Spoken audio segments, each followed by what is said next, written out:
Bienvenue les amis, sur la meilleure chaîne d'essais d'armes d'El Mondes.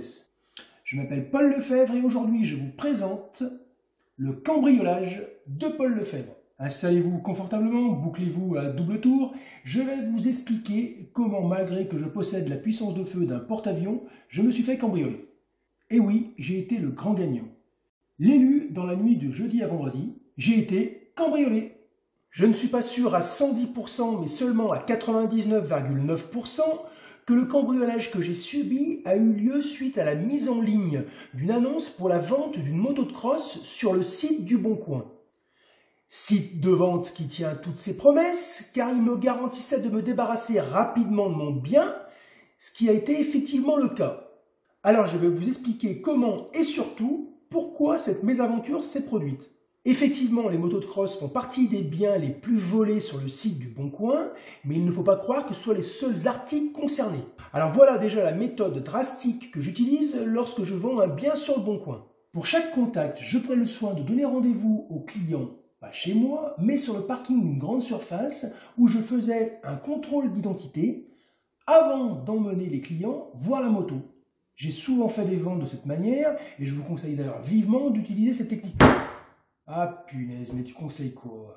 L'autre il se fait dévaliser et donne des conseils. Non, sans déconner, cette technique est très bien. Ça évite de distribuer votre adresse à une personne qui simulerait une prise de rendez-vous pour vous cambrioler.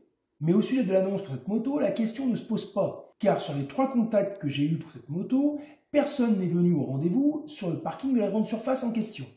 Un autre point, attention, si vous envoyez des photos par SMS ou par mail, faire attention que les photos ne soient pas géolocalisées. Il faut absolument désactiver la géolocalisation sur la photo. Sinon, la personne qui reçoit la photo saura facilement la localisation du bien que vous vendez, donc votre adresse. Alors attention d'envoyer des photos uniquement si elles ne sont pas géolocalisées. Mais en ce qui me concerne, c'est une autre erreur que j'ai commise. C'était dans la précipitation et ça m'a coûté un petit peu cher. Pourtant, je le savais. J'étais en contact avec des clients qui m'ont demandé des photos supplémentaires, comme ça se fait habituellement. Pour gagner du temps, j'ai demandé à mon épouse de transmettre à plusieurs contacts des photos, mais malheureusement, mon épouse a transmis les photos depuis une adresse mail où notre nom de famille apparaissait. À ce moment-là, il est très facile pour une personne mal intentionnée de retrouver notre adresse grâce au nom de famille et en recherchant la commune indiquée dans l'annonce du Bon Coin. Même s'il avait pris le soin d'indiquer une commune beaucoup plus grosse qui était à quelques kilomètres de chez moi, c'était quand même très facile de retrouver mon adresse, car avec ce nom de famille-là, je suis le seul dans un rayon de 80 ou 100 km. Je savais que l'adresse devait être anonyme. C'est une erreur que je commettais jamais, mais j'ai oublié de le préciser à mon épouse lorsque je lui ai demandé d'envoyer les photos en question. Et bingo, quelques jours après, porte de garage défoncée et moto volée. Et en plus, une motocross assez récente, puisque le prix de vente de la moto d'occasion était aux alentours de 6 000 €. Et bien entendu, ce n'est pas pris en compte par les assurances habitation, car tous les véhicules motorisés, c'est leur assurance propre qui rentre en ligne de compte, et non pas l'assurance responsabilité civile de l'habitation. Ça fait donc très mal là où vous savez. Je partage toutes ces informations en pensant que ça peut être utile à quelqu'un.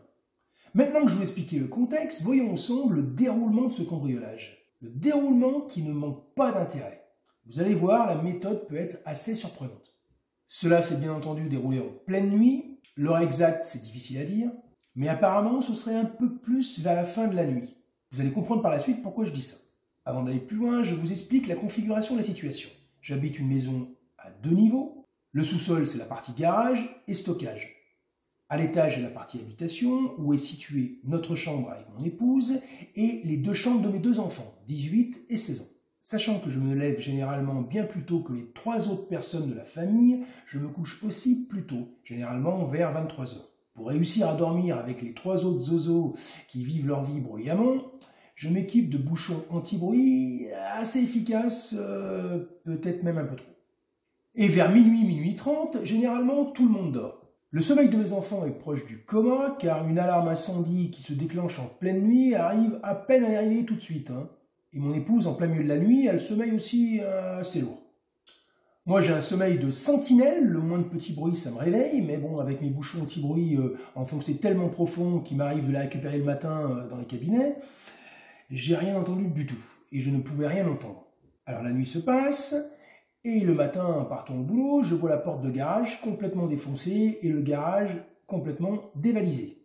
Ne vous inquiétez pas, à part quelques répliques d'airsoft, toutes mes autres armes ont été épargnées. Sur ces entrefaites, mon épouse se réveille et me dit une chose assez inquiétante. Je cite, « Je comptais t'engueuler en me réveillant pour tout le bordel que tu as fait ce matin. » Et elle me dit, « Je me demandais ce que tu étais en train de déménager au sous-sol. » Elle a donc bien entendu les cambrioleurs, mais elle croyait que c'était moi. Alors qu'à ce moment-là, j'étais en train de dormir à côté d'elle avec mes méga bouchons anti-bruit. Vous vous rendez compte du truc? Ça signifie que les cambrioleurs n'ont même pas pris le soin d'être discrets. Du coup, ils avaient prévu que quelqu'un risquait de descendre, même plus que quelqu'un allait descendre. Et ils ont vidé mon garage peinard. Avec tout ce qu'ils ont embarqué, ils ont dû mettre, je sais pas, peut-être 6, 7, 8 minutes pour tout virer.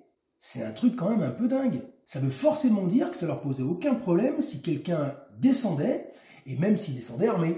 À moins qu'ils avaient prévu une fuite ultra rapide, bon, à mon sens, ils étaient armés, quoi. Hein. Peut-être même qu'il y en avait un juste derrière la porte, en bas de l'escalier, prêt à faire feu si quelqu'un l'ouvrait. Hein. Là, maintenant, je vous fais voir l'environnement. Vous voyez, c'est une porte métallique en fermeture 3 points. Elle est complètement défoncée au niveau des fermetures. Donc il y a une fermeture 3 points, une en bas, une en haut, hein, et une au centre. Ils l'ont contorsionnée avec un pied de biche, ils ont complètement tiré dessus. Et je peux vous dire que bon, voilà, les tringles métalliques à l'intérieur, ça fait quand même pas mal de bruit quand on y tire dessus. Hein. Et une fois qu'ils l'ont ouvert avec tout le bruit qu'ils ont fait, ils n'ont pas hésité à passer du temps dans le garage pour pouvoir le vider. La moto était attachée avec un U. Ils ont fait des grosses traînées sur le sol, donc du coup du bruit, en traînant le porte-moto, en poussant des sacs de gravat qu'il y avait à côté. Ils ont fait du bruit, quoi. Ils n'étaient pas gênés, quoi. Mais ils ont quand même pris le temps de tout vider, vélo, casque, blouson, bottes de moto, répliques d'airsoft, c'était pas mal de choses, tout ce qui pouvait avoir de la valeur dans le garage. Hein. Et tout ça en pensant que quelqu'un allait descendre. Hein. C'est vraiment parce que mon épouse pensait qu'on était plus sur le matin et que c'était moi qui faisais du bruit en bas. Ça m'arrive de temps en temps de faire un petit peu de bruit le matin parce que je prépare du matériel pour la journée et je peux arriver à faire un petit peu de bruit, mais bon, il n'y a pas autant que ça. Hein. C'est pour ça que mon épouse comptait me disputer un petit peu parce que j'avais pas été très discret pour faire ce que j'avais à faire le matin avant de partir au boulot. Et c'est vraiment pour cette raison. Mon épouse était persuadée que c'était moi, donc c'est pour cette raison qu'elle ne s'est pas réveillée. Même vu le contexte, ils ont même dû se demander, mais comment ça se fait que personne descend? Mes enfants dans le coma, ma femme qui pensait que c'était moi qui étais en bas qui faisait du bruit, moi qui avais mes 2 oreilles complètement inopérantes avec mes bouchons anti-bruit. C'est pour ces 3 raisons que personne n'est descendu. Alors, vu le contexte, je ne vois pas bien comment c'est possible que les gars n'étaient pas armés, quoi. Eh ben ça craint. Hein. Là, c'est mon premier cambriolage. Et encore, celui-ci, c'est carrément un cambriolage presque un homejacking, quoi. Hein. C'est impressionnant d'être cambriolé pendant qu'on est présent chez soi et en plus que les personnes qui ont cambriolé savaient pertinemment qu'on y était. Et en plus, le point hallucinant, les cambrioleurs se moquaient totalement du fait qu'on descende. Hein. D'où l'intérêt d'avoir une arme de défense très pratique. Et comme je l'avais stipulé dans les essais des armes d'alarme, pour moi, je conserve bien mon choix du revolver d'alarme chargé avec des cartouches de gage CS. Comme ça, on ouvre la porte, on voit du monde, ça bouge, tac, on canarde, on balance, sans sommation, c'est que du gaz, on risque de tuer personne. Et on neutralise complètement l'accès par rapport au gaz, on alerte tout le voisinage, bon, on met toutes les chances de son côté. Hein. Enfin voilà, c'est mon avis. Hein. Même si on est rentré chez moi, dans mon intimité, dérober mes objets de valeur, pour certains, pour la moto, le plus grave qui ne va pas du tout être remboursé par l'assurance, que c'est bon, voilà, c'est jamais remboursé, une motocross, eh ben, ça va me coûter cher cette histoire. Même dans un cas de figure comme ça, je préfère pas être descendu avec une arme réelle et avoir fait 3 ou 4 morts. Hein. Même si c'est moi qui m'en tire à la fin, je pense qu'on n'est jamais gagnant dans cette situation. C'est vrai que l'arme d'alarme, pour moi, c'était encore le meilleur choix dans un cas de figure comme ça. Hein. Voilà, je voulais partager ces informations avec vous parce que je pense que mon témoignage peut être intéressant, ça apporte des informations. Et même si ça s'est révélé du coup un échec de protéger mes biens, bon, je voulais quand même partager ça avec vous. Pour la sécurité de mon domicile, je voulais absolument avoir un animal dans le garage, capable de donner l'alerte, mais aussi de neutraliser les cambrioleurs. J'ai longuement hésité sur le choix de l'animal, mais avec du recul, je me demande si je ne me suis pas planté sur le choix. Hein. Ouais, je crois que je vais partir sur autre chose. L'avantage avec celui-ci, pour s'en débarrasser, c'est facile, on n'aura qu'à le bouffer dimanche. Enfin bon, je vous donne rendez-vous pour d'autres vidéos d'essais d'armes qui vont être un petit peu plus rigolotes que celle-ci, mais je tenais quand même à la faire et à vous informer. Allez les amis, salut!